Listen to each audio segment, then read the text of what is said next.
I'm Marcus Thompson, and in 15 years leading rescue operations across East Africa, I thought I'd seen everything. Lions, crocodiles, venomous snakes. But 2 months ago in northern Kenya, my team and I faced something that shouldn't exist. Something that still gives me nightmares. This is case file number 247 from my personal archives, the case I was never supposed to share. There are encounters in the wild that force you to rewrite every protocol you've ever developed. Moments when your 15 years of experience mean nothing because you're facing something that defies every biological textbook ever written. I'll be honest with you, after this rescue, I started carrying different equipment, and I still check the skies differently than I used to. The distress call came through our emergency network at 6:32 a.m. on a sweltering Saturday morning. The voice belonged to James Mwangi. Some of you who've been following my cases might remember him from the elephant-crocodile incident I handled last year. But there was something in James's voice I'd never heard before, not even during that terrifying confrontation by the river. Pure, unfiltered terror mixed with complete disbelief. "Marcus," he stammered, barely able to form the words. "You need to come immediately. There's something attacking one of my horses, and I swear to you it's not from this world." In my experience, when livestock ranchers who've dealt with leopard attacks and stampeding elephants call you in terror, you don't ask questions. You grab your gear and you move. My team and I loaded our emergency response vehicle with every piece of equipment we could think of, plus some experimental gear I'd been testing since the crocodile incident. Sarah checked our tranquilizer guns twice. She'd learned from our previous impossible cases that standard protocols don't always apply. Mike packed our heavy-duty nets, the reinforced ones we'd specially ordered after case file number 189, though I had no idea if they'd be strong enough for whatever was waiting for us. The drive to James's ranch took us through some of the most isolated terrain in Kenya, endless grasslands that stretched beyond the horizon. Those of you who've followed my work know I've covered this route many times, but something felt different that morning. The usual wildlife sounds were absent, and even experienced field operatives like my team could sense that something was fundamentally wrong with the ecosystem. When we arrived at the ranch, James met us at the main gate, his face pale despite the scorching heat, sweat streaming down his forehead. His hands were shaking as he pointed toward a distant hill about 2 kilometers from the main compound. "She's up there," he whispered. "Luna, my best mare. She's been trapped since yesterday evening, and the thing that has her... Marcus, I've worked these lands for 40 years, and I've never seen anything like it." As we loaded our equipment into the all-terrain vehicle, James filled us in on what he'd witnessed. Luna was a beautiful Arabian mare, pure white with an intelligence that had made her the favorite among local children who visited the ranch. Those details mattered to me. In 15 years of rescues, I've learned that understanding the animal's personality can be crucial to saving their life. What James described when he found Luna had sent him running back to call for help, and James Mwangi doesn't run from anything.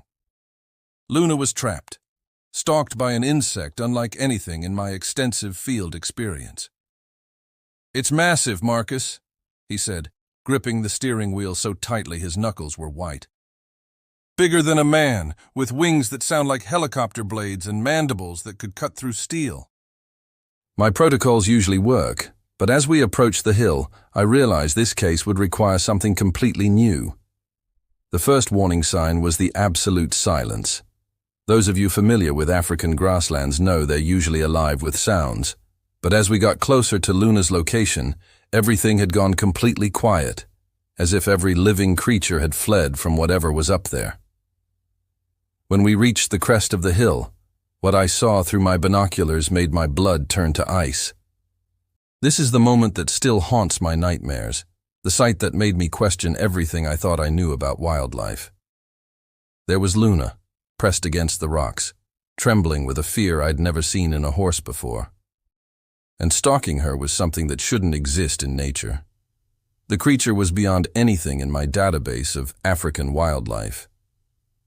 It stood nearly 6 feet tall, with a body that resembled a massive praying mantis, but with characteristics that defied every classification system I'd studied.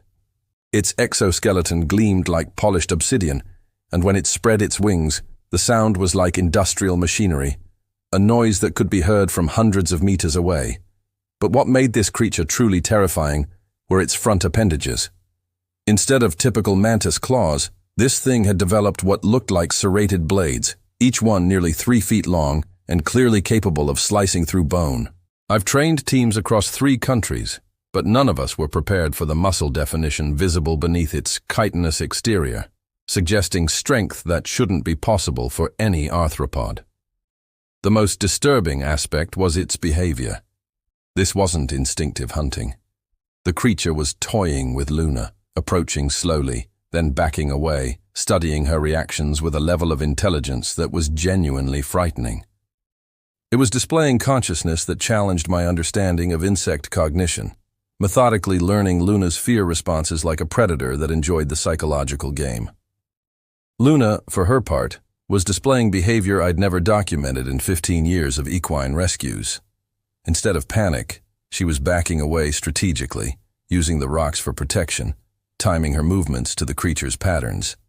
It was as if she understood that normal escape strategies wouldn't work against this predator, and she was adapting in real time. My team looked at each other with a mixture of scientific fascination and genuine fear. Sarah was trying to categorize what we were seeing, but nothing in her veterinary training had prepared her for something of this size and apparent intelligence. Mike was checking our tranquilizer guns, wondering if our standard sedatives would even affect whatever physiology this creature possessed. I'll be honest with you, my hands were shaking as I made the decision that would either save Luna's life or potentially cost us everything. We would create a coordinated distraction using the tactical approach I'd developed after case file number 201, drawing the creature's attention while providing Luna an escape route. But first, we needed to understand what we were dealing with, and that meant getting closer to something that could kill any of us in seconds. Using terrain advantages I'd learned from previous impossible rescues, my team spread out around the depression where Luna was trapped. The plan was for Mike and Sarah to create noise and movement on one side, while I approached from the opposite direction with our reinforced capture net, hoping to either contain the creature or confuse it enough to give Luna her chance. What happened next redefined my understanding of wildlife intelligence. As we began our approach, the creature immediately sensed our presence, its compound eyes scanning with an awareness that was genuinely frightening.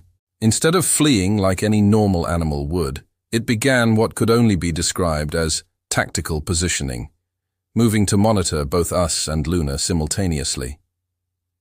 This wasn't just intelligence, it was strategy.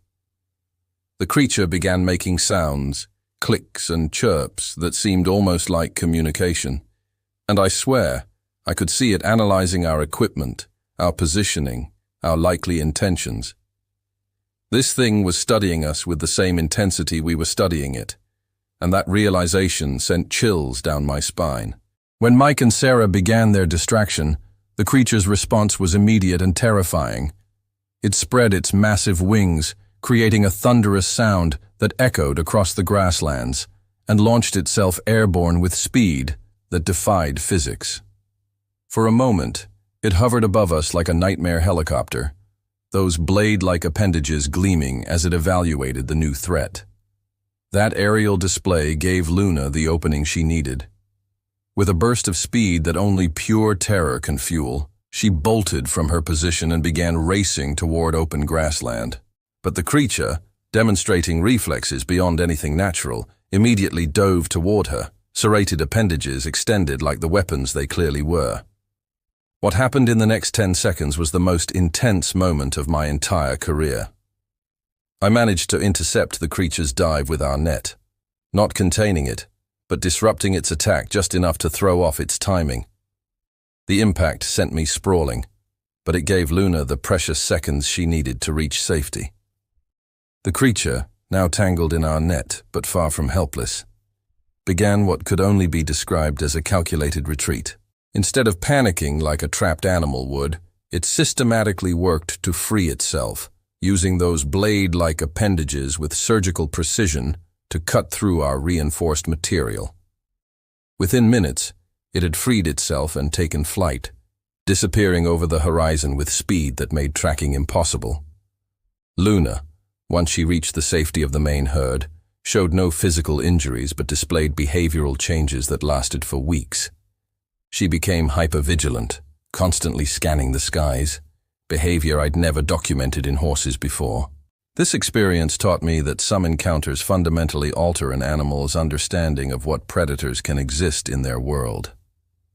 We spent the next several days searching for traces of the creature, but found only unusual markings in the rocks where it had perched, scratches too deep and precise to have been made by any known species. I submitted our findings to every entomological society and research institution I could contact, but without physical evidence. Most scientists dismissed our account as misidentification. But I know what we faced that day, and this incident forced me to update all our emergency protocols. Somewhere in Kenya's remote grasslands, there might be other creatures like this one, apex predators that don't follow the rules of known biology. That thought keeps me awake at night, wondering what other impossible things might be hiding in the world's most isolated places. This wasn't my first encounter with unusual wildlife behavior, and based on what I've documented in my other case files, it won't be my last. Luna's behavioral changes reminded me of what I observed in other animals after similar encounters, patterns that suggest these incidents might be more connected than anyone realizes. This is just one file from my 15 years in the field, but it's the case that changed how I approach every rescue. If you want me to open more classified case files, the elephant versus giant crocodile incident, the pack of wolves that saved an entire village, or case file Palm 189 about the bird that shouldn't exist, let me know in the comments which case you want next. And if you think this story pushes the boundaries of what's possible, wait until you hear about what we discovered 3 weeks later when we returned to investigate those rock markings. Some rescue stories are too incredible to believe, until they happen to you. Subscribe and hit the bell, because the files I'm ready to share will challenge everything you think you know about the creatures we share this planet with. Because sometimes the most important rescues aren't just about saving an animal's life. They're about protecting our understanding of what life on Earth can become when it evolves beyond our wildest imagination.